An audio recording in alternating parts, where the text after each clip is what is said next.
মদিনায় ফিরে এসে হযরত বেলালকে ডেকে বলেছিলেন, বেলাল গো, এমন কি আমল তুমি করো আমারে শোনাও। হযরত বেলাল বলেন, হুজুর আমার আমল তো সব আপনি জানেন। কয় না, কি করো শোনাও। বেলাল বলেন, হুজুর খাস আমলের মধ্যে এতটুকু আছে যে আমি কখনো বিনা উজুতে থাকি না, যখন উজু চলে যায় উজু করি আর উজুর ইহতিমামের জন্য 2 রাকাত নফল নামাজ পড়ি। হুজুর বলেন, বেলাল তুমি এই আমল ছাড়বা না, কারণ সিদরাতুল মুনতাহায় হযরত জিবরাইল আমারে যখন ছেড়ে চলে গেলেন, আমার একা একা বড় ভয় লাগতে লাগলো। তখন আমার মনে হচ্ছিল তুমি যেন আমার চতুর্দিকে হাঁটতেছো। আমার ভাইরা, রফরফ নামক বিছানা চলে এলো। কুদরতি এই বিছানায় চড়ে নবীজি আল্লাহ রাব্বুল আলামিনের দরবারে আরশে আজিমে পৌঁছে গেলেন। জোরে বলেন সুবহানাল্লাহ, জোরে বলেন সুবহানাল্লাহ। যেখানে পৃথিবীর কোন মানুষের যাওয়া সম্ভব নয়, গোটা পৃথিবীর মানুষের মর্যাদা আল্লাহ পাক বাড়ায় দিলেন, আরশে আজিমে হুজুরকে নিয়ে গেলেন। তারপরে তিনি কথাবার্তা হুজুরের সাথে কি বললেন, সেই কথাগুলি নিয়ে আমাদের দেশে কথা হলো এই যে হুজুরকে নিয়ে আল্লাহ 5 ওয়াক্ত নামাজ দিছিলেন তো 50 ওয়াক্ত। মুসা আলাইহিস সালামের সাথে দেখা না হইলে তো কাম সারছিল, আমাদের আর উপায় ছিল না। আরে ভাই, শুধু নামাজ দেওয়াই যদি উদ্দেশ্য হবে তাহলে রোজার মতো তো আল্লাহ দুনিয়ায় বসে দিতে পারতেন কিনা, হজের মতো জাকাতের মতো পারতেন কিনা। শুধু নামাজের জন্য নয়, আল্লাহ পাকের কায়নাত দেখাবার জন্য আল্লাহ পাক তাকে নিয়েছিলেন। বেহেশত দেখাইছেন, দোজখ দেখাইছেন, ভালো কাজ করলে কিরকম শান্তি হবে, খারাপ কাজ করলে কিরকম শাস্তি হবে চোখে দেখাই দিয়েছেন মুহাম্মদ রাসূলুল্লাহ সাল্লাল্লাহু আলাইহি ওয়াসাল্লামকে। মেরাজ থেকে ফিরে এলেন, ঘরে এসে দেখেন উজুর পানি, উজু করে যে গেছিলেন উজুর পানি তখনও গড়াচ্ছে। যে দরজা দিয়ে বেরিয়েছিলেন দরজাটা ধাক্কায় তখনও কাঁপতেছে। যে বিছানায় শোয়া ছিলেন সে বিছানায় মানুষ শুয়ে থাকলে যেমন উষ্ণ থাকে সেরকমের উষ্ণ ভাব তখনও আছে। কেমনে হলো মাথায় ঢুকবে না। সুবহানাল্লাহ কোন ঢুকবে, জোরে কোন সুবহানাল্লাহ। এটার ব্যাপারে কোন বিজ্ঞান দর্শন যুক্তির প্রয়োজন নাই, প্রয়োজন শুধু এতটুকু, আল্লাহ তার হাবিবরে নেবেন, কত দ্রুত নিবেন, কত দ্রুত পাঠাবেন এটা তিনিই ভালো জানেন, আমাদের কোনো জানার কথা না, ঠিক কিনা কর। তবে দৃষ্টান্ত যদি চান তাহলে আমি দৃষ্টান্তটা এভাবে দিতে পারি, বুঝাবার জন্য একটা দৃষ্টান্ত দিতে পারি। সেটা হলো এই, ধরেন বাংলাদেশে কোনো প্রেসিডেন্ট আসবে, পৃথিবীর যে কোনো দেশের এক প্রেসিডেন্ট আসবে, এটা আসার যখন খবর হয়ে যাবে তখন পত্র পত্রিকায় রুট বলে দেওয়া হয়, এই রুটে রাষ্ট্রীয় মেহমান রাষ্ট্রীয় অতিথি ভবনে আসবেন, এই রাস্তা দিয়ে সাধারণ ট্রাফিক চলাচল বন্ধ থাকবে। এয়ারপোর্ট থেকে নিয়ে রাষ্ট্রীয় অতিথি ভবন পর্যন্ত মেহমান না আসা পর্যন্ত সমস্ত ট্রাফিক চলাচল বন্ধ। মেহমান পৌঁছে যাবে, তারপরে আবার স্বাভাবিক ট্রাফিক চলবে। এটা জানেন কিনা? এইটা যদি পৃথিবীর সামান্য সলিমদ্দি কসিমদ্দি এই জন্য বলছি, আজ আছে কাল নাই, ঠিক কিনা গণ। আজ মন্ত্রিত্ব গেল, কালকে রাস্তায় দাঁড়ায় বলবে রিকশাওয়ালা আমার একটু নেওয়া, বাজারে মাছ কিনতে যাবো, ঠিক কিনা। সুতরাং এদের তো কোনো মর্যাদা নাই, আজ আছে কাল নাই। এই দুনিয়ার সলিমদ্দি কসিমদ্দির জন্য যদি এভাবে ট্রাফিক চলাচল বন্ধ করে দেওয়া হয় তাহলে আকাশ এবং জমিনে আল্লাহ রাব্বুল আলামিনের সর্বশ্রেষ্ঠ মেহমান জনাবে মুহাম্মদ রাসূলুল্লাহ সাল্লাল্লাহু আলাইহি সাল্লাম, এই মেহমান আল্লাহর দরবারে যাবেন। আল্লাহ যদি বলে দিয়ে থাকেন, আল্লাহ যদি হুকুম করে থাকেন, সময়ের গতি, বার্ষিক গতি, আহ্নিক গতি, আকাশের গতি, সূর্যের গতি, সময়ের গতি, রাত 3:45 এখন সমস্ত গতি স্তব্ধ হয়ে যায়। আমার হাবিব আমার দরবার থেকে ঘুরে যখন ঘরে ফিরে যাবেন আবার 3:45 থেকে শুরু হয়ে যাবে। যদি আল্লাহ এমনটি করে থাকেন তাহলে উজুর পানি গড়াতে দেখা আর দরজা কাঁপতে দেখা অসম্ভব। জোরে বলেন অসম্ভব। এটা আমি একটা দৃষ্টান্ত দিলাম মাত্র। আসলে আল্লাহ পাক করিয়েছেন তার হাবিবকে। কোন কাইফিয়াতে কিভাবে নিয়েছেন? আল্লাহ নিয়েছেন তার হাবিবরে। আপনার চিন্তা করার কোনো দরকার নাই, ঘুম নষ্ট করে দরকার নাই। আল্লাহ তার হাবিবকে মেরাজ করিয়েছেন। জোরে কোন সুবহানাল্লাহ, চিল্লায় কোন সুবহানাল্লাহ। ভাইরা আমার, নবীজি মেরাজ থেকে ফিরে এলেন, এবার আসল দায়িত্ব এসে গিয়েছে। মেরাজের পরই মদিনা মুনাওয়ারায় রাসূলুল্লাহ হিজরত করলেন। এই হিজরতের পর আল্লাহর নবী মদিনা শরীফে এসে ইসলামী স্টেট কায়েম করে দিলেন। আজ নবী প্রেসিডেন্ট হয়ে গেছেন। জোরে কোন সুবহানাল্লাহ, জোরে সরে বলেন সুবহানাল্লাহ। আমার বন্ধুগণ, নবীজির টুপি সুন্নত। নবীজির টুপিটা মাথায় লাগাই। নবীজি মিষ্টি পছন্দ করতেন, মিষ্টি সুন্নতটা পছন্দ করি। নবীজি কদু খাইতেন, কদু খাওয়া সুন্নতটা পছন্দ করি। নবীজি চোখে সুরমা লাগাতেন, সুরমা লাগানোর সুন্নত পছন্দ করি। কিন্তু নবীজি রাষ্ট্র দখল করে প্রেসিডেন্ট হয়েছিলেন, আর আল্লাহর দিন কায়েমের জন্য তায়েফে যে রক্ত দিয়েছিলেন সেটাও যে সুন্নত। আবার ওহদে যে দামদার মুবারক শহীদ হয়েছিল সেটাও যে সুন্নত। মা বাপের জায়গা জমি ঘর বাড়ি ছেড়ে দিয়ে হিজরত করেছিলেন। এই সুন্নত বড় কঠিন। এই কঠিন সুন্নতের কাছে মুসলমানের পাওয়া যায় না, ঠিক কিনা? এই সুন্নতগুলি পালন করা কঠিন। নবীর কোন সুন্নত ছোট নয়। নবীর কোন সুন্নত ছোট? মিয়া সাহেব মনে রাখেন, গোটা আকাশ গোটা জমিন যদি বিক্রি করা হয়, রাসূলুল্লাহর একটা সুন্নতের মূল্য দেওয়া যাবে না। আল্লাহু আকবার বল। রাসূলের সুন্নতের এত মর্যাদা। সুতরাং রাসূলুল্লাহ আল্লাহর নবী পৃথিবীতে এলেন। আমরা রাসূলের এই সব সহজ পালনের সুন্নতগুলির পথে আছি, কিন্তু কঠিন সুন্নতের কাছে নাই, ঠিক কিনা? ঠিক কিনা? আমার বন্ধুগণ, নবীজি মদিনা এলেন। আজ নবীজি প্রেসিডেন্ট। নবীর উপর ঈমান আনার অর্থ কি? ঈমান আনার অর্থ এটা শুধু নয় রবিউল আউয়াল মাস এলো আর ইয়া নবী সালাম আলাইকা, ইয়া রাসূল সালাম আলাইকা, তুম পর লাখো সালাম, হাজারো সালাম, কোটি সালাম।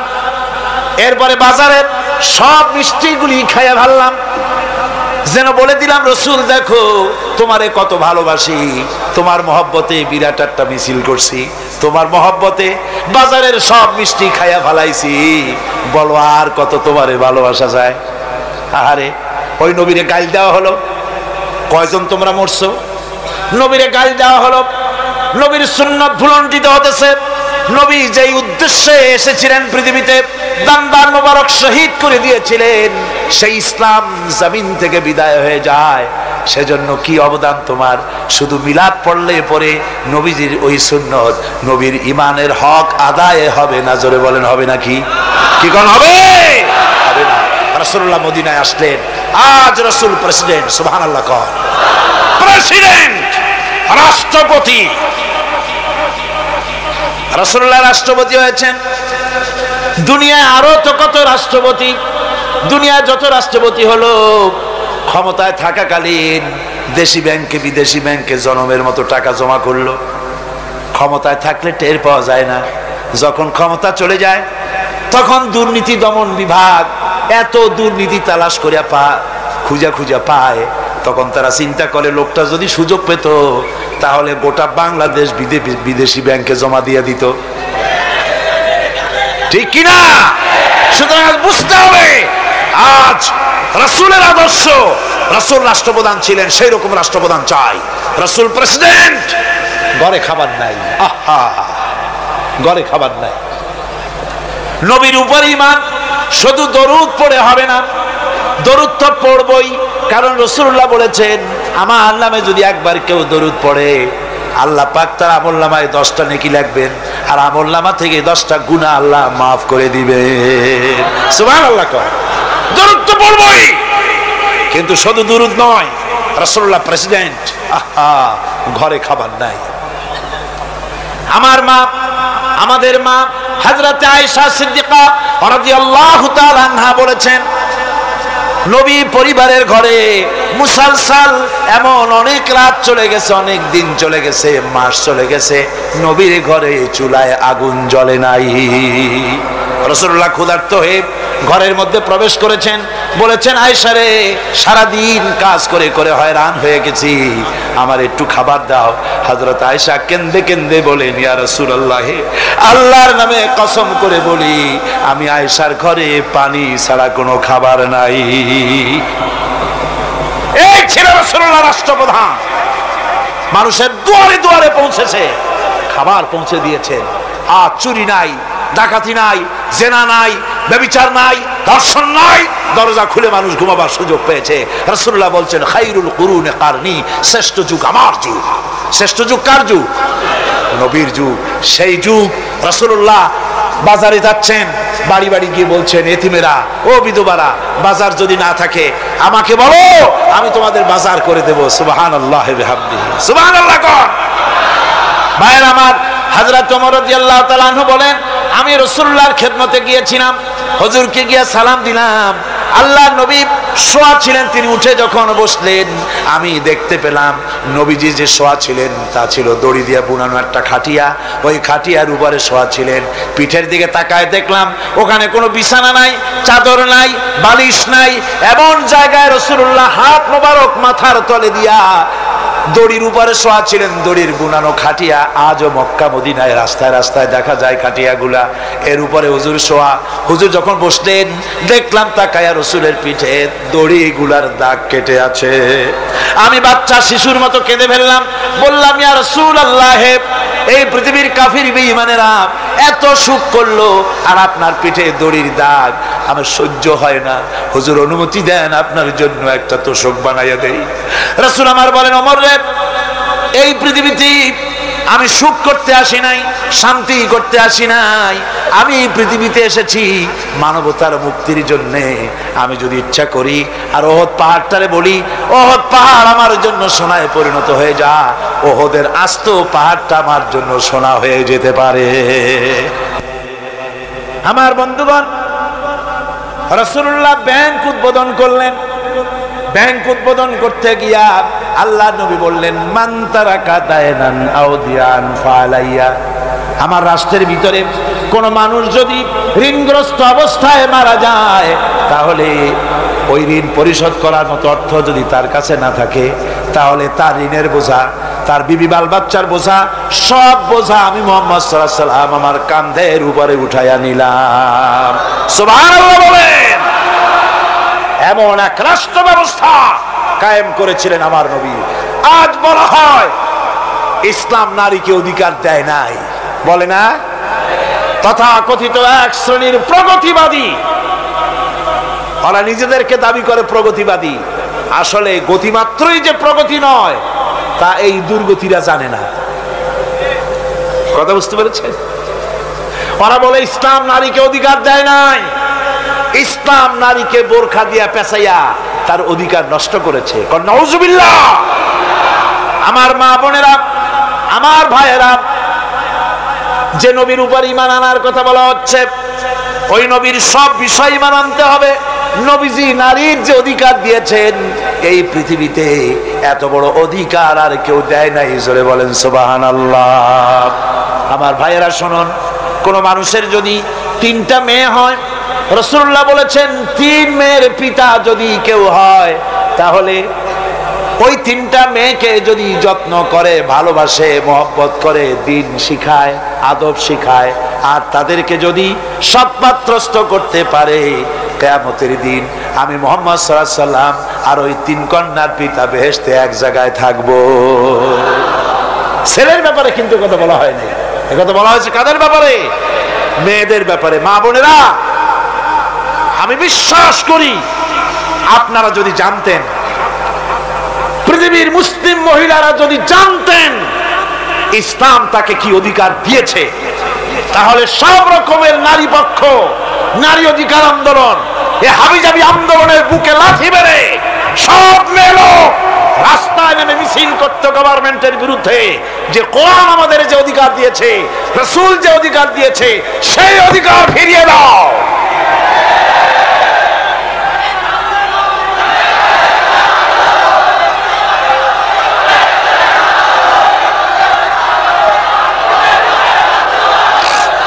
আমার বন্ধুগণ, রাসূলুল্লাহ বলেছেন, ভালো করে শোনেন, রাসূলুল্লাহ বলেছেন মেয়েদেরকে গালি দিও না। অনেক লোক আছে মেয়েদেরকে গালি দেয়, কন্যাকে গালি দেয়। হুজুর বলেছেন মেয়েদের গালি দিও না, কারণ আমি মুহাম্মদ সাল্লাল্লাহু আলাইহি ওয়াসাল্লাম মেয়েদের পিতা, আমি মেয়েদের পিতা। সুবহানাল্লাহ, সুবহানাল্লাহ। ভাইরা, হুজুরে বেঁচে ছিল কারা, ছেলেরা না মেয়েরা? কোন আপনারা কারা বেঁচে ছিল? সব ছেলেরা মারা গেছিলেন, ঠিক না? একটা হাদিস আপনি আমাকে দেখাতে পারবেন না, এমন একটা হাদিস নাই ছেলেরা মরে যাওয়ার পর হুজুর দুঃখ করে একদিন মুনাজাত করেছেন, আল্লাহ সব ছেলেগুলো নিয়ে গেলা, আমার একটা ছেলে দাও। একটা হাদিস নাই, একদিনের জন্য রাসূলুল্লাহ দোয়া করেন নাই। মেয়েতেই সন্তুষ্ট ছিল।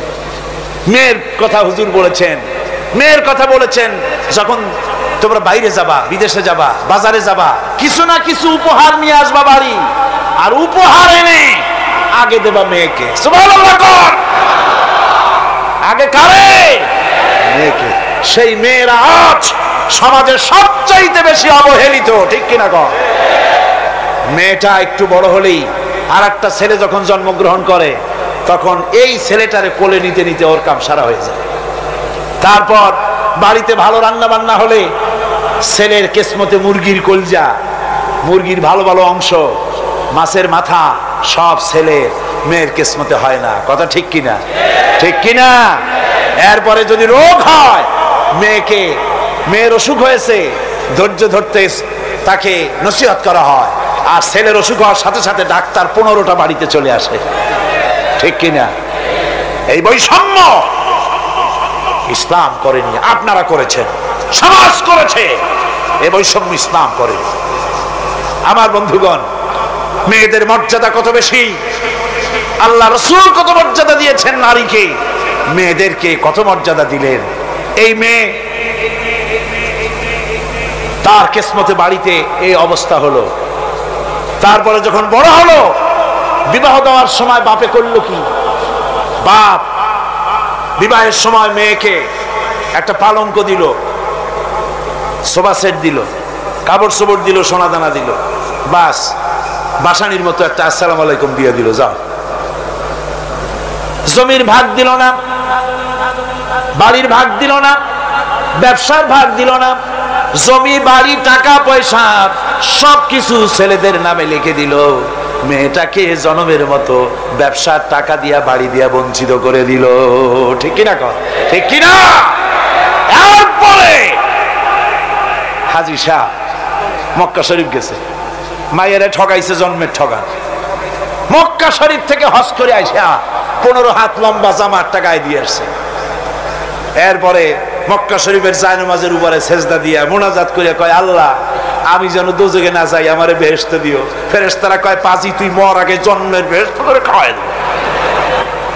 মেয়েরে ঠকাইছিস, বোনের ঠকাইছিস, ফুপুকে ঠকাইছিস, বেহেশত তো সোজা তোর মামু বাড়ি। মেয়েকে ঠকানো যাবে না। ছেলের যে অধিকার আছে, মেয়েরও সেই অধিকার আছে। এই অধিকারের কথা কোরআনে বলা আছে, নাই? চিল্লায় বলেন নাই? আছে।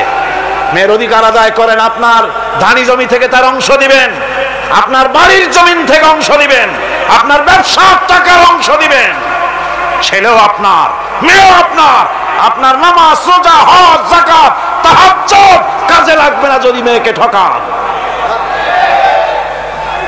ইসলাম নারীকে এই অধিকার দিয়েছে।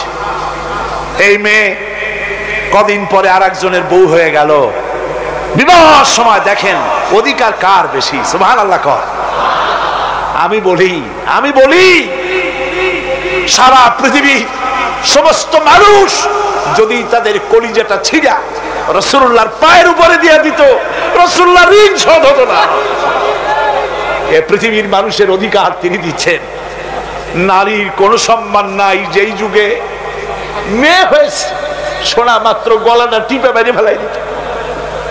আল্লাহ কোরআন শরীফে বলছেন, বিআইয়ি যামবিন কুতিলাত, কোন অপরাধে মেয়েগুলির মেরে ফেলতেছ?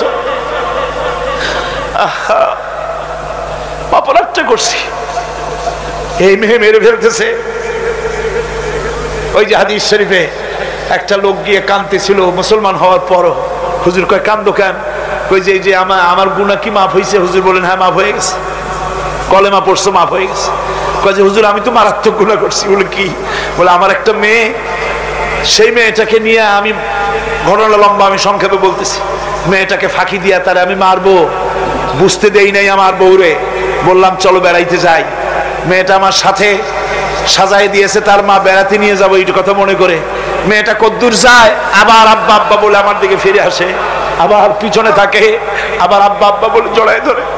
এইভাবে করতে করতে যখন নির্জন এলাকায় গেলাম, আমি পাহাড়ের পাশে গর্ত খোঁড়া আরম্ভ করলাম। গর্ত খুঁজি আর মাটি ছিটে এসে আমার দাড়িতে লাগে। বাচ্চা মেয়েটা আমার কাছে এসে দাড়ি দিয়ে ধুল ঝাড়ায় দেয়, কয় আব্বা তোমার দাড়িতে ধুল লাগতেছে, তুমি এই কষ্ট করতেছো কেন? মেয়ে তো বোঝে না যে আমি তার জন্য কবর খুঁজতেছি। কবরটা খোঁড়া হয়ে যাওয়ার পর মেয়েটারে বান্ধা শুরু করলাম। মেয়ে এখন কাঁদতেছে, বাবা আমার বান্ধো কেন? আমি তারে বাঁধা জোরে ওর মধ্যে নিক্ষেপ করে দিলাম। মেয়েটা গর্তের মধ্যে বসে চিৎকার করে বলছে, আব্বা তুমি আমারে বাঁচতে দাও, আমি তোমারে বাপ বলে সমাজে হ্যাঁ করবো না, আমি ভিক্ষা করে খাবো, আমারে বাইরো না। লোকটি বলছি ইয়া রাসূলুল্লাহ, আমার মনে দরদ আসলো না। আমি একটা পাথর উঁচু করে আমার মেয়ের বুক লক্ষ্য করে জোরে মেরে দিলাম। বুকটা ফেটে রক্ত ফিনকি দিয়ে উঠলো, আর মেয়ের বুক থেকে আওয়াজ বেরোলো, আব্বা। আমার কানে যেন এখনো সেই আওয়াজ বাজে। হাদিস শরীফে এসেছে হুজুরের চোখের পানি দাড়ি ভিজে ভিজে জামার উপরে পড়তেছিল। হুজুর বললেন, আহারে মানুষেও পারে এইরকম কাম করতে।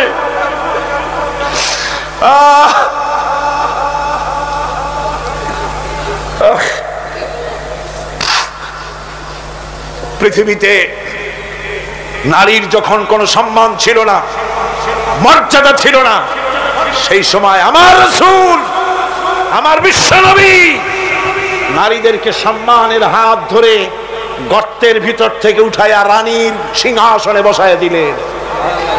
সুবহানাল্লাহ, মায়ের মর্যাদা দিয়ে দিলেন। সুবহানাল্লাহ, নারীরা আমাদের মায়ের জাত। নারীরা আমার কি এর জাত? মায়ের জাত। আমার মা বোনেরা, তোমাদের সম্মান কত তোমরা জানো না।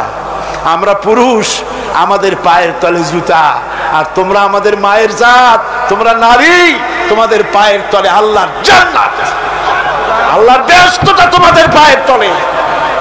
এই সম্মান আল্লাহ তোমাদের দিয়েছে, নবী দিয়েছেন। সুবহানাল্লাহ কর। ভাইরা আমার, অধিকার ইসলাম দিয়েছে।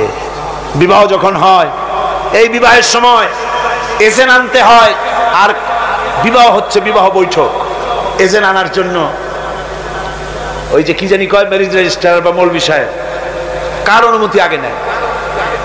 বলেন কার অনুমতি? তাহলে অধিকার ইসলাম পুরুষে দিল না মেয়ে লোকের দিল? আগে মেয়ে লোকের কাছে যাও, মেয়েটাকে জিজ্ঞেস করো সেই বিবাহে রাজি আছে কিনা। সুবহানাল্লাহ পড়ে, এই বিবাহে রাজি আছে কিনা জিজ্ঞেস করো, তার অধিকারই বেশি। এরপরে এই বিবাহে করার ব্যাপারে কত বৈষম্য। আজ বিবাহ করতে গেলে যৌতুকের প্রথা এসেছে। রাসূলুল্লাহ যৌতুক দিয়েছিলেন, ওটা যৌতুক না, ওটা উপহার, ওটা হাদিয়া। রাসূলুল্লাহ তোহফা দিয়েছিলেন হুজুরের জামাই। সুবহানাল্লাহ, কি জামাই! এক জামাই তো জিন্নুর আইন, যাকে ফেরেশতারা পর্যন্ত লজ্জা করতো যারে দেখে, হযরত উসমান রাদিয়াল্লাহু তাআলা আনহু। আরেকজন হযরত আলী কাররামাল্লাহু ওয়াজহাহু। হযরত আলী, যার সম্পর্কে রাসূল পাক সাল্লাল্লাহু আলাইহি ওয়াসাল্লাম যাকে কত সম্মান দিয়েছেন, কত মর্যাদা দিয়েছেন, এই হলো হযরত আলী হুজুরের জামাই। আনা মাদিনাতুল ইলম ওয়া আলিউম বাবুহা। আমি হলাম জ্ঞানের রাজ্য, আর আলী হলো সেই রাজ্যে প্রবেশের দরজা। সুবহানাল্লাহ। ভাইরা, এই হলো জামাই। আর মেয়ে খাতুনে জান্নাত, বিনতে রাসূল, বেহেশতের সমস্ত রমণীদের সরদারিনী মা ফাতিমাতুজ জাহরা রাদিয়াল্লাহু তাআলা আনহা। কি উপহার দিলেন বিয়েতে রাসূল! এই মেয়ে আর এই জামাই। উপহার হলো খেজুরের ছোবড়ার একটা তোশক, পানি উঠাবার জন্য একটা মশক, আর আটা পেশা একটা জাতা। এই হলো নবীর মেয়ে আর জামাইয়ের জন্য উপহার। আজ সমাজের ভেতরে যৌতুক সৃষ্টি হয়েছে। এই যৌতুক নিতেছে মুসলমানেরা, কন্যা পক্ষের কাছ থেকে দাবি করে যৌতুক আদায় করা হচ্ছে। ঠিক কিনা কর? যৌতুক দিতে হবে, যৌতুক দিতে হবে। কি দিবা? পাজেরো জিপ লেটেস্ট মডেল, 10 লক্ষ টাকার ক্যাশ, গুলশানে অফিস, মঙ্গল গ্রহে বাড়ি। মানে মেয়ে জন্ম দিয়া বাপ এমন বিপদে পড়েছে যেন তওবা করা দরকার, আল্লাহ আমারে মাইয়ে দিও না। ঠিক কিনা কর? সমাজের অভিশাপ, হারাম। আপনি মেয়ে বিয়ে দেওয়ার সময়, ছেলে বিয়ে দেওয়ার সময় কন্যা পক্ষের কাছ থেকে ডিমান্ড করতে পারবেন না। যদি বর কন্যা পক্ষ ইচ্ছে করে কিছু দেয়, দেওয়া সুন্নত, নেওয়া সুন্নত, কিন্তু দাবি করতে পারবেন না। দাবি করে যদি নেন, শুকরের মাংস খাওয়া কি? বলেন না কি? কুত্তার পায়খানা খাওয়া কি? আর যারা জবাব দিলেন না তাদের জন্য কি মোবা? কুত্তার পায়খানা খাওয়া কি?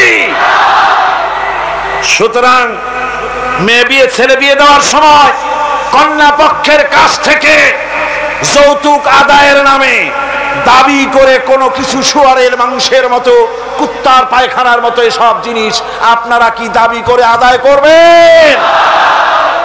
আমি আজকে দেখতে চাই যে সব পিতারা মাহফিলে এসেছেন, ছেলের বিয়ে আজও দেন নাই, সেই সব পিতারা কোরআনের মাহফিলে হাত তুলে শপথ করেন কুত্তার পায়খানা খাবেন না, শুয়ারের মাংস খাবেন না। হাত উঁচু করেন। ওই ছেলেরা, তুমি বাপ হইছো কবে? হাত নামাও। ছেলেরা না, শুধু পিতারা, ছেলের বাপেরা হাত উঁচু করো, আমি দেখবো। তা হোক, ছেলের বাপেরা হাত উঁচু করো, আমি দেখবো। আলহামদুলিল্লাহ, হাত নামান, কোন আলহামদুলিল্লাহ, আরো জোরে কোন আলহামদুলিল্লাহ। এবার তোমরা যারা হাত উঠাতে গিয়ে বেকুব হইছো, এইবার তোমরা জওয়ানেরা, তরুণেরা, ছাত্ররা, যুবকেরা, তোমরা তো বিবাহ করবা, যারা বিবাহ করো নাই। বিয়ে করার সময় তোমার এই চিন্তা করা দরকার, টেলিভিশন, গাড়ি, ক্যাশ, সবকিছু চাইতে বেশি মূল্যবান তোমার স্ত্রী। ঠিক কিনা? ঠিক কিনা? সেই স্ত্রী হবে তোমার কাছে বেশি মূল্যবান। দাবি করে কিছু নিতে পারবা না। যদি শ্বশুর একটা ঘড়ি দেয়, চুমা খাইয়া হাতে লাগাই নিয়ে আসবে। যদি এক জোড়া জুতা দেয়, 14 গোষ্ঠীর কপাল মনে করে নিয়ে আসবা। শেরওয়ানে দিল, আলহামদুলিল্লাহ বলে গায়ে দিয়ে নিয়ে আসবা। তোমার তো তৃপ্তি হওয়া উচিত। আমার শ্বশুর, আমার শাশুড়ি, তার 18 বছর, 20 বছর, 22 বছরের কলিজা নিংড়ানো স্নেহকে উজাড় করে দিয়ে তার কলিজার টুকরা মেয়েটাকেই তো দিয়ে দিয়েছে আমাকে। এর থেকে টেলিভিশন বেশি, রেডিও বেশি, গাড়ি বেশি, বাড়ি বেশি? বিবাহ করবা মহব্বত করে, নিজের টাকা দিয়া, বাপের টাকা দিয়া, সোনা দিয়া, দানা দিয়া, কসমেটিক্স দিয়ে, সুন্দর সুন্দর শাড়ি দিয়ে সাজাইয়া, রানীর মর্যাদা দিয়ে বাড়িতে এনে সম্মানের সাথে রাখবে। জীবনে খোটা দিবা না। বলি বড় দুঃখে, এই জন্য বলি, আমার দেশে একটা যৌতুকের ঘড়ির জন্য, একটা যৌতুকের রেডিওর জন্য, 100 টাকার জন্য আমার দেশে স্বামীরা স্ত্রীকে গলা টিপে হত্যা করেছে। এরা মানুষ না জানোয়ার। সুতরাং যুবকেরা, বীর চট্টলার, বীর মুজাহিদ, তরুণ যুবক, তোমরা যারা বিয়ে করনি, ওয়াদা করো যৌতুক ছাড়াই বিবাহ করবে। কারা হাত উঁচু করে দেখাও।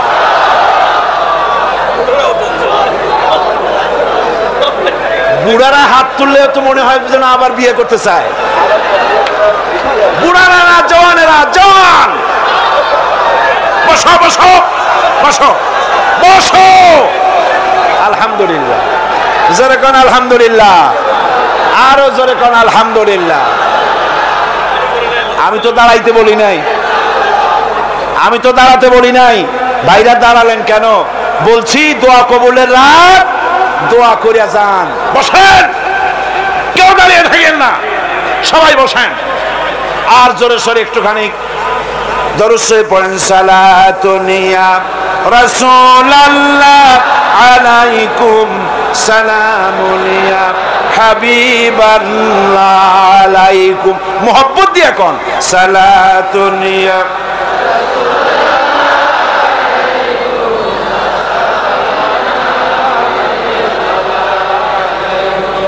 সালাতুনিয়া রাসূলুল্লাহ সালামুনিয়া হাবিবাল্লাহ আলাইকুম। আমার কাছে, আমাদের কাছে অনেক সময়, থামুন, আমাদের কাছে অনেক সময় রিকশাওয়ালা, ঠেলাওয়ালা, কুলি মজুর এসে দোয়া চায়, হুজুর একটু দোয়া করেন। কি দোয়া? 4-5টা মেয়ে বিয়ে দিতে পারি না। কেন? আমার কাছে ঘড়ি চায়, টেলিভিশন চায়। দুঃখে লজ্জায় অস্থির হয়ে যায়। আহারে, লোকটা ঠেলা গাড়ি চালায়, রিক্সা চালায়, ওর কাছে চায় টেলিভিশন আর ঘড়ি। ওটা কি মানুষ? কুত্তার চাইতেও নিকৃষ্ট। এই যৌতুক প্রথা যদি বন্ধ হয়ে যায়, জেনা কমে যাবে, বিবাহ সহজ হয়ে যাবে। ঠিক কিনা কন? বিবাহ সহজ হয়ে যাবে। ভাইরা আমার, এরপরে বিবাহ হয়ে গেল, স্বামী স্ত্রীর ভিতরে মহব্বত হতে হবে। একটা জিনিস মাঝখানে আমি বলে নেই, সেটা হলো এই শাশুড়ি আর পুত্রবধূর ঝগড়া, সাপে নেউলে অবস্থা, একটা চিরন্তন অবস্থা। অবশ্য এগুলি চিত্তগঙ্গে নাই, আছে। শাশুড়ি মনে করে ছেলে যখন বিয়ে করলো, হায় রে হায়, এত কষ্ট করে ছেলেটারে মানুষ করলাম, পুরা ছেলেটারে দখল করে ফেললো বউ। আমি শাশুড়িরা যারা আসছেন আজকের মাহফিলে, শাশুড়িদের উদ্দেশ্যে বলি, নিজের মেয়ের হাজারো অপরাধ সহ্য হয়, পুত্রবধূর এক চুল পরিমাণ অপরাধ আপনার সহ্য হয় না। এটা ঠিক নয়। আপনি পুত্রবধূকে নিজের মেয়ের মতো দেখুন, আর পুত্রবধূরা তারাও নিজের শাশুড়িকে মায়ের মতো দেখুন। আর মনে মনে ভাবুন, চিরকাল আপনি পুত্রবধূ থাকবেন না, আপনিও শাশুড়ি হবেন। আপনার শাশুড়িকে যদি মায়ের মতো যত্ন আপনি করেন, তাহলে আপনার পুত্রবধূর কাছ থেকে আপনিও মায়ের যত্ন পাবেন। আর এই ঝগড়া যদি থাকে, সংসার কিছুতেই ভালো থাকতে পারে না। গেল শাশুড়ি পুত্রবধূ। এবার স্বামী স্ত্রী। স্বামী স্ত্রীর ভিতরে মহব্বত আল্লাহর এক নিয়ামত, কোন আলহামদুলিল্লাহ। হযরত আয়েশা সিদ্দিকা রাদিয়াল্লাহু তাআলা আনহা বলেছেন, রাসূলুল্লাহর ঘরের ভিতরে কোনো দৌলত ছিল না, কিন্তু ঘরটা মহব্বত দিয়ে ভরা ছিল। আমি গ্লাসে পানি পান করে গ্লাসটা যখন রেখে দিতাম, যেখানে আমি ঠোঁট লাগাইয়া পান করতাম, আমার নবী গ্লাসের সেই জায়গায় পা মুখ লাগাইয়া পানি পান করতেন। আমার দেশে বহুত স্বামী আছে, স্ত্রী বিয়ে করছে তো মনে করে যে আমি তো নওয়াবজাদা নসরুল্লাহ খান, আর বউ সারাদিন তুমি কাজ করবে। কেন সারাদিন বউ কাজ করবে? আপনি একটু কাপড়টা ধুইতে পারেন না? আপনি একটু তার থালাবালিটা ধোয়ার ব্যাপারে একটু সাহায্য করতে পারেন না? আপনি একটু তরকারি কোটার ব্যাপারে যেটা আপনি পারেন একটু সাহায্য করতে পারেন না? ঘরটা একটু আপনি গুছাইতে পারেন না? আপনি কোন বড় লাটের বড় লাট? এবার শুনুন রাসূলুল্লাহর আচরণ।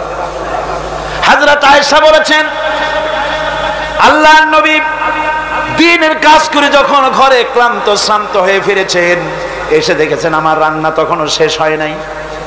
নবীজি ক্ষুধার্ত ছিলেন, ক্লান্ত ছিলেন, আমার রান্না তখনো হয় নাই দেখে নবীজির চক্ষু লাল হয় নাই, ভুরু কুঞ্চিত করেন নাই, বিরক্তির ভাব দেখান নাই, ভর্ৎসনা করেন নাই, বরং আমার পাশে বসে তরকারি কুটে অথবা রুটি সেকে আমাকে সাহায্য করেছে। এই ছিল আমার রাসূল। নারীদের প্রতি সহনশীল হও, নারীদেরকে সম্মান করো। চট্টগ্রামের তরুণ যুবকদের বলি, কলেজ, বিশ্ববিদ্যালয়, হাই স্কুল মেয়েদের যখন ছুটি হয়, নির্লজ্জের মতো কলেজের গেটে মহিলা স্কুলের সামনে দাঁড়ায় থাকো কেন? ঠিক কিনা কর? তোমাদের জ্বালায় মেয়েরা নিরাপদে হাঁটতে পারে না। তুমি মেয়ের লোককে যখন দেখো, পরের একটা মেয়ে, তুমি ভাবতে পারো না এটা আমার মা, এটা আমার বোন? এইরকম চোখে দেখো। নারীকে সম্মান করো। মহিলা স্কুল, মহিলা কলেজের সামনে ভিড় করো না, তাদের সহজে যাতায়াত করতে দাও। এটাই ইসলাম বলে। বউকে সাহায্য করো, স্ত্রীকে সম্মান করো, মর্যাদা দাও, সমান অধিকার। তবে এক জায়গায় স্বামীর অধিকার একটু বেশি। সেটা কোথায়? তিরমিজি শরীফের হাদিসে এসেছে, একবার আল্লাহর নবী এক পাহাড়ি এলাকা থেকে যাচ্ছিলেন, জঙ্গলের এক উট এসে নবীজির পায়ের উপরে সেজদায় পড়ে গেল, পায়ের উপরে চুমো খেলো। সাহাবায়ে কেরাম বললেন, ইয়া রাসূলুল্লাহি, পাহাড়ের উট হুজুরের পায়ে সেজদা দিয়া ধন্য হয়ে গেল। হুজুর যদি অনুমতি দিতেন, আমরাও হুজুরের কদমে সেজদা দিয়া ধন্য হয়ে যেতাম। নবীজি বলেন, মানুষ মানুষকে সেজদা করা হারাম। আমি যদি মানুষকে সেজদা করার জন্য যদি পারমিশন দিতাম, তাহলে দুনিয়ার সমস্ত স্ত্রীদেরকে বলতাম তারা যেন তার স্বামীর সেজদা দেয়। স্বামীর মর্যাদা এখানে বেশি। রাসূলুল্লাহ আরো বলেছেন, কোন স্ত্রীর মউত হয় যদি এমন অবস্থায় যে তার স্বামী তার প্রতি খুশি ছিলেন, আল্লাহ রাসূল বলেছেন মেয়ে লোকটি সোজা আল্লাহর জান্নাতে চলে যাবে। স্বামীর মর্যাদা এখানে বেশি। স্বামীকে লক্ষ্য রাখতে হবে, উভয়ের অধিকারের প্রতি যত্নশীল হতে হবে। এরপরে যখন সে মা হয়ে গেল, আমার বন্ধুগণ, নারী যখন মা হয়ে গেল, মর্যাদা তখন তার এত বেড়ে গেল। রাসূলের কাছে প্রশ্ন হলো, হুজুর খেদমত করব কার? হুজুর বলেন, তোমার মায়ের। তারপরে কার? তোমার মায়ের। তারপরে কার? তোমার মায়ের। তারপরে কার? তোমার পিতার। পিতার চাইতে মায়ের মর্যাদা কয় গুণ হলো? 3 গুণ হয়ে গেল।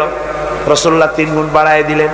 সুতরাং আমি বলি আপনাদেরকে, মা আপনার বড় পীর, বাপ আপনার বড় পীর, কোনোদিন ভুলে যাবেন না। কথাটা বারবার বলি, আমি যত জায়গায় মাহফিলে যাই, আমি ওলামারা সবাই বলেন, আমিও বলি, সব জায়গায় মানুষকে স্মরণ করায় দেই, আপনার কাছে আপনার মা বাপের চাইতে বড় পীর আর নাই।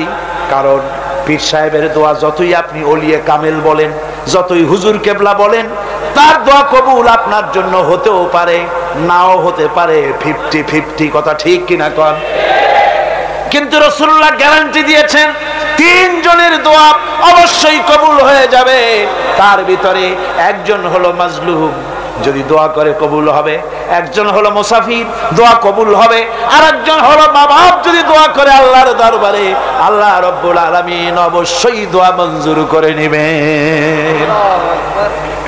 মা বাপের কাছে দোয়া চাও। ভাইরা, মনে কিছু করবেন না, আপনি আপনার হুজুর কেবলারে দাওয়াত করিয়া বিরিয়ানি খাওয়াবেন, খুশি করতে পারবেন না, যেহেতু এর আগে উনি আর এক জায়গা দিয়া 4-5 পদের বিরিয়ানি খাইয়ে আসছে। আপনি হুজুরে 5,000 টাকা দিয়ে খুশি করতে পারবেন না, যেহেতু হুজুর আর এক বড় লোকের কাছ থেকে 50,000 টাকা হাদিয়া পাইছে। আপনি একটা শাল দিয়া হুজুরকে খুশি করতে পারবেন না, যেহেতু অনেক দামি শাল হুজুরকে আর একজনে হাদিয়া দিয়েছে, ঠিক কিনা? কিন্তু আপনি যদি আপনার মা, কি এই বেদানার দিনে বাজারে বাজারে পথে ঘাটে বেদানা পাওয়া যায়, আঙ্গুর পাওয়া যায়, ভালো ভালো ফল পাওয়া যায়, এগুলো কিনে নিয়ে মায়ের কাছে বসে বেদানা খুঁড়ে, মা কথা বলতে পারে না, বুড়ি হয়ে গেছে, মায়ের কাছে বসে মায়ের মুখে যদি তুলে দেন, আল্লাহর আরশ খুশি হয়ে যাবে, দোয়া মঞ্জুর হয়ে যাবে। হযরত বাইজিদ বুস্তামি ওই ঘটনা কে না জানে, রাতের আধারে পানির জন্য চাইলেন, ছেলে পানি পাইল না, ছোট্ট মানুষ, পানি আনতে কোথায় চলে গেল, এসে দেখে মা ঘুমানো, পানি নিয়ে দাঁড়ানো। রাত চলে গেছে, ফজরের পর দেখে ছেলে কাঁপে, হাতে পানি। বাবা তুমি কাঁপো কেন? গ্লাস নিয়ে বলল, মা গভীর রাত্রে পানি চেয়েছিলেন, দিতে পারি নাই, বহু দূর থেকে পানি এনে দেখি ঘুমায় গেছো। তা তুমি ঘুমাও নাই কেন? ঘুমাইলাম না মা, আবার যদি পানি চান সময় মতো যদি দিতে না পারি আপনার কষ্ট হবে, সেই জন্য পানি নিয়ে আমি দাঁড়ায় আছি। বাইজিদের মা বাইজিদের হাতের থেকে পানি নিয়ে পান করে, কম্বলটা গায়ে দিয়া বাচ্চারে শোয়ায় দিয়া উযু করে ফজরের নামাজ পড়ে সেজদায় গিয়া মায়ের চোখের থেকে পানি পড়ছে। মা বলে রব্বুল আলামিন, আমি বাইজিদের মা, আমি যতই গুনাহগার হই না কেন, মায়ের দোয়া বাচ্চার জন্য কবুল হয় বলে তোমার হাবিব বলেছেন। আমার ছোট্ট বাইজি আমার জন্য যা করেছি, আমার কলিজা ঠান্ডা হয়ে গেছে। রব্বুল আলামিন, তুমি আমার বাইজিকে সুলতানুল আরিফিন বানাইয়া দাও। দোয়া মঞ্জুর। সুবহানাল্লাহ। ভাইরা, খবরদার ভুল করবেন না। আপনার সবচাইতে বড় পীর আপনার বাবা। সবচাইতে বড় পীর কে? আমি এবার বোনেদের ব্যাপারে, আমার বোনেদের ব্যাপারে শেষ কথা বলবো। ইসলাম আপনাকে অধিকার দিয়েছে লেখাপড়া করার, প্রশাসনিক দায়িত্বশীল হওয়ার অধিকার আছে, আর্মিতে যাওয়ার অধিকার আছে, সব অধিকার আছে পুরুষের। যত অধিকার ইসলামী রাষ্ট্রে আপনার তত অধিকার, কোনোটা খাটো নাই। তবে ক্ষেত্র ভিন্ন, পর্দার সাথে থাকতে হবে। রাসূলুল্লাহ আল্লাহ পাক বলেছেন এমন একটা চাদর পরো যেই চাদরটা পরলে মাথাটা, গলাটা, বুকটা ঢেকে যায়। কোনোদিন ভুলে যাবেন না কথাটা, বারবার বলি আমি যত জায়গায় মাহফিলে যাই। আমি ওলামারা সবাই বলেন, আমিও বলি, সব জায়গায় মানুষকে স্মরণ করায় দেই, আপনার কাছে আপনার মা বাপের চাইতে বড় পীর আর নাই। কারণ পীর সাহেবের দোয়া যতই আপনি ওলিয়ে কামেল বলেন, যতই হুজুর কেবলা বলেন, তার দোয়া কবুল আপনার জন্য হতেও পারে, নাও হতে পারে। 50-50 কথা ঠিক কিনা কন? কিন্তু রাসূলুল্লাহ গ্যারান্টি দিয়েছেন তিনজনের দোয়া অবশ্যই কবুল হয়ে যাবে। তার ভিতরে একজন হলো মাজলুম, যদি দোয়া করে কবুল হবে। একজন হলো মুসাফির, দোয়া কবুল হবে। আর একজন হলো মা বাপ, যদি দোয়া করে আল্লাহর দরবারে, আল্লাহ রাব্বুল আলামিন অবশ্যই দোয়া মঞ্জুর করে নেবেন।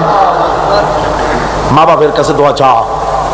ভাইরা, মনে কিছু করবেন না। আপনি আপনার হুজুর কেবলারে দাওয়াত করিয়া বিরিয়ানি খাওয়াবেন, খুশি করতে পারবেন না, যেহেতু এর আগে উনি আর এক জায়গা দিয়া 4-5 পদের বিরিয়ানি খাইয়ে আসছে। আপনি হুজুরের 5,000 টাকা দিয়ে খুশি করতে পারবেন না, যেহেতু হুজুর আর এক বড় লোকের কাছ থেকে 50,000 টাকা হাদিয়া পাইছে। আপনি একটা শাল দিয়া হুজুরকে খুশি করতে পারবেন না, যেহেতু অনেক দামি শাল হুজুরকে আর একজনে হাদিয়া দিয়েছে, ঠিক কিনা? কিন্তু আপনি যদি আপনার মা, কি এই বেদানার দিনে বাজারে বাজারে পথে ঘাটে বেদানা পাওয়া যায়, আঙ্গুর পাওয়া যায়, ভালো ভালো ফল পাওয়া যায়, এগুলো কিনে নিয়ে মায়ের কাছে বসে বেদানা খুলে, মা কথা বলতে পারে না, বুড়ি হয়ে গেছে, মায়ের কাছে বসে মায়ের মুখে যদি তুলে দেন, আল্লাহর আরশ খুশি হয়ে যাবে, দোয়া মঞ্জুর হয়ে যাবে। হযরত বাইজিদ বুস্তামির ওই ঘটনা কে না জানে। রাতের আধারে পানির জন্য চাইলেন, ছেলে পানি পাইল না, ছোট্ট মানুষ, পানি আনতে কোথায় চলে গেল, এসে দেখে মা ঘুমানো, পানি নিয়ে দাঁড়ানো। রাত চলে গেছে, ফজরের পর দেখে ছেলে কাঁপে, হাতে পানি। বাবা তুমি কাঁপো কেন? গ্লাস নিয়ে বলল, মা গভীর রাত্রে পানি চেয়েছিলেন, দিতে পারি নাই, বহু দূর থেকে পানি এনে দেখি ঘুমায় গেছো। তা তুমি ঘুমাও নাই কেন? ঘুমাইলাম না মা, আবার যদি পানি চান, সময় মতো যদি দিতে না পারি আপনার কষ্ট হবে, সেই জন্য পানি নিয়ে আমি দাঁড়ায় আছি। বাইজিদের মা বাইজিদের হাতের থেকে পানি নিয়ে পান করে, কম্বলটা গায়ে দিয়া বাচ্চারে শোয়াই দিয়া উযু করে ফজরের নামাজ পড়ে সেজদায় গিয়া মায়ের চোখের থেকে পানি পড়ছে। মা বলে, রব্বুল আলামিন, আমি বাইজিদের মা, আমি যতই গুনাহগার হই না কেন, মায়ের দোয়া বাচ্চার জন্য কবুল হয় বলে তোমার হাবিব বলেছেন। আমার ছোট্ট বাইজি আমার জন্য যা করেছি, আমার কলিজা ঠান্ডা হয়ে গেছে। রব্বুল আলামিন, তুমি আমার বাইজিকে সুলতানুল আরিফিন বানাইয়া দাও। দোয়া মঞ্জুর। সুবহানাল্লাহ। ভাইয়া, খবরদার ভুল করবেন না। আপনার সবচাইতে বড় পীর আপনার মা বাপ। সবচাইতে বড় পীর কে? আমি এবার বোনেদের ব্যাপারে, আমার বোনেদের ব্যাপারে শেষ কথা বলবো।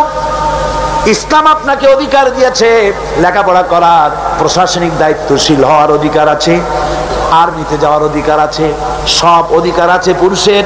যত অধিকার ইসলামী রাষ্ট্রে আপনার তত অধিকার, কোনোটা খাটো নাই, তবে ক্ষেত্র ভিন্ন, পর্দার সাথে থাকতে হবে।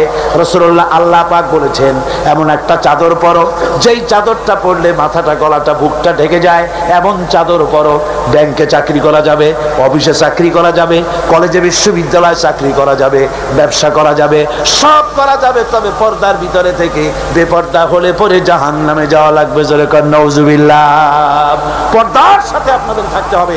আমার মা বোনেরা, চাদর পরেন, বোরখা পরেন, বোরখার চাদর ছেড়ে দিয়েন না। দেখবেন একটা জিনিস লক্ষ্য করেন, বোরখা নাই, মাথার চুল টুল ছেড়ে দিয়ে লিপস্টিক লাগাইয়া মেকআপ পরে, তারপরে যদি কোনো দোকানে যান মার্কেটিং করতে, সেলসম্যান দেখেই কবে আপা আসেন আসেন, বাবি সাহেব আসেন।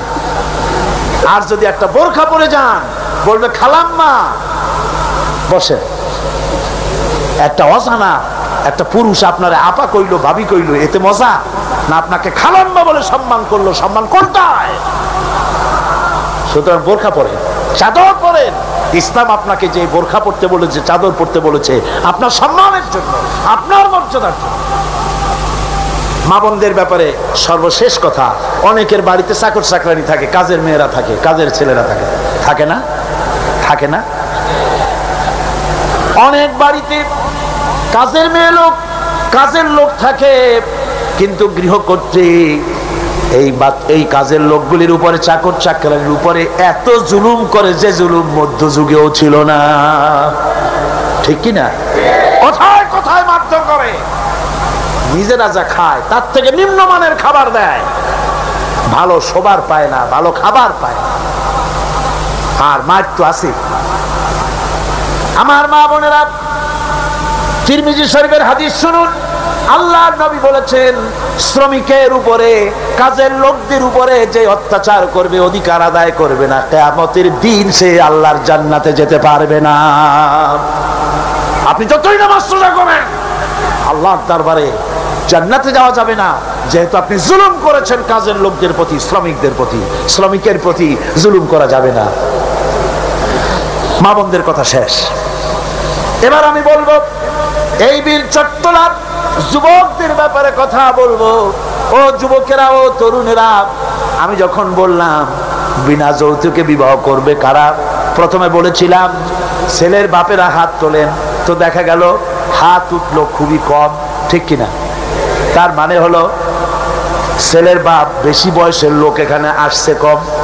যখন বললাম অবিবাহিত যুবকেরা হাত তোলে, তখন আমার মনে হয় 95% হাত উঠেছে। কোন সুবহানাল্লাহ? 80 অথবা 90 পর্যন্ত হাত উঠেছে। তাহলে বোঝা গেল কি, জওয়ানেরা এসেছে বেশি। জোরে কোন সুবহানাল্লাহ। এই জন্যই খাদানিদের কলিজায় আগুন, নির্মূলীদের কলিজায় আগুন। যুবকেরা মাহফিলে যায় কেন? ওরা আবার ঘৃণা দিবস পালন করে। সবাই আসতেছে, গোটা জাতি তোমাদের বিরুদ্ধে বমি আর পায়খানা দিবস পালন করবে। কপাল পোড়া, কপাল পোড়া। জোরে বলেন কি পোড়া? কপাল পোড়ার তো। আজ এই বীর চট্টলার যুবকদেরকে, তরুণদেরকে বলতে চাই, ইসলামে তোমার মর্যাদা সব চাইতে বেশি। সুবহানাল্লাহ।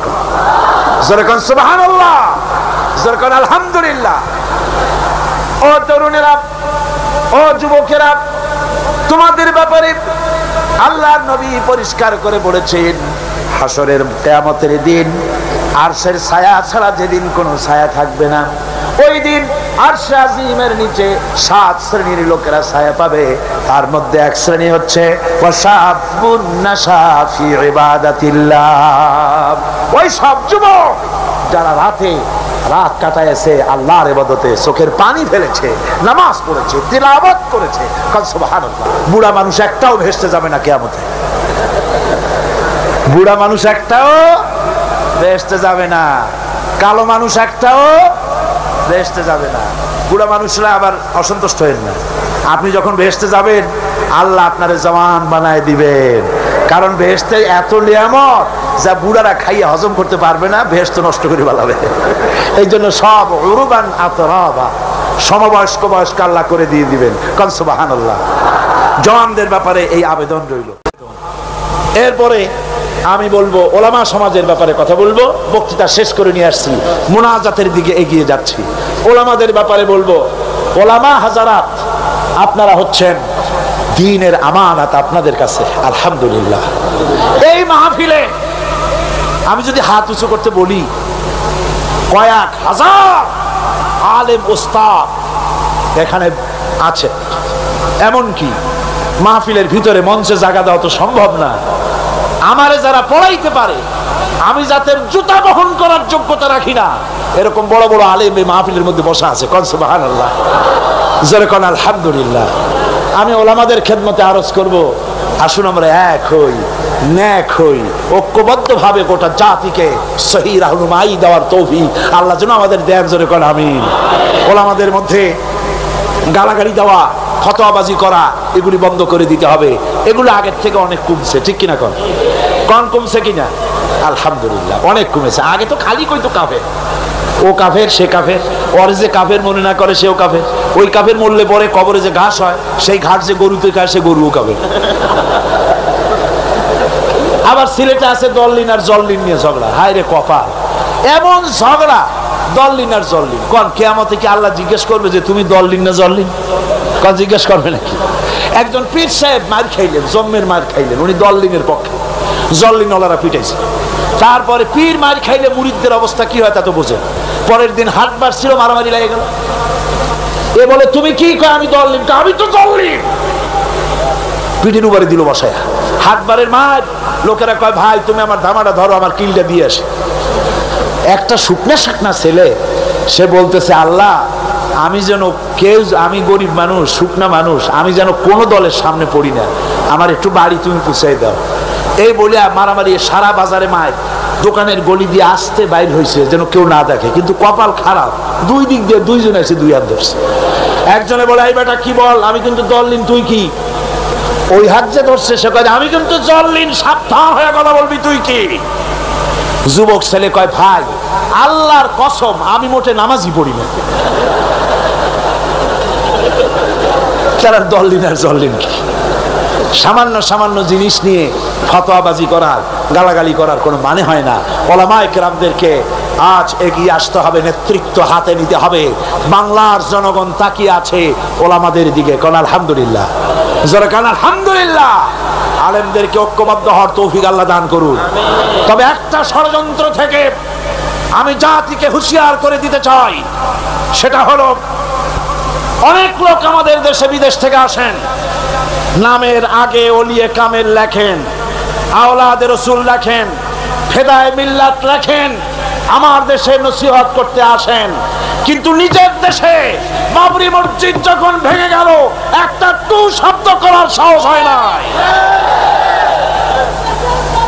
আদমের বোম্বাই, কর্ণাটক, দিল্লি, মাদ্রাস, আহমেদাবাদ, ক্যালকাটা, আসাম, মুর্শিদাবাদ, হাজার হাজার মুসলমানের রক্তের বন্যা বয়ে যায়। কংগ্রেসের পা চাটা গোলাম বাংলাদেশে ওলিয়ে কামেল হিসাবে আমরা মেনে নিতে পারি না। যদি বাপের ছেলে হও তাহলে ইন্ডিয়ান পার্লামেন্টে দাঁড়ায় বলো নরপশুরাও, ওটা নরসীমা না, নরপশু। আমরা খুশি হতাম যদি বলতে পারতেন তোমার এই পার্লামেন্টে জিন্দিগিতে আর একটা মুসলমান আসবে না যতক্ষণ 24 ঘন্টার ভেতরে এই মসজিদ যদি বানায় না দাও বাবরি মসজিদ। বাপের বেটা হও, নিজের দেশে কথা বলো, আমার দেশে অলির অভাব নাই, আলেমের অভাব নাই। কাজে মানুষকে ফাঁকি দেওয়া, প্রতারণা করা বরদাস্ত করা হবে না, বরং টাকা দিয়ে আমার দেশের রাজনীতির ভিতরে তারা নাক গলাতে আসে। ঠিক কিনা কন? যারা বলেন ঠিক কিনা? ইন্ডিয়ার এই ষড়যন্ত্র থেকে গোটা জাতিকে এবং ওলামায়ে কেরামকে আমি সচেতন করে দিতে চাই। বন্ধুগণ, আল্লাহ রাব্বুল আলামিন আমাদেরকে তৌফিক দিন ষড়যন্ত্রের হাত থেকে বেঁচে এই বাংলাদেশকে আল্লাহর কোরআনের রাষ্ট্রে যেন পরিণত করে দিতে পারি। এ তৌফিক যেন আল্লাহ দেন। জোরে কোন আমিন।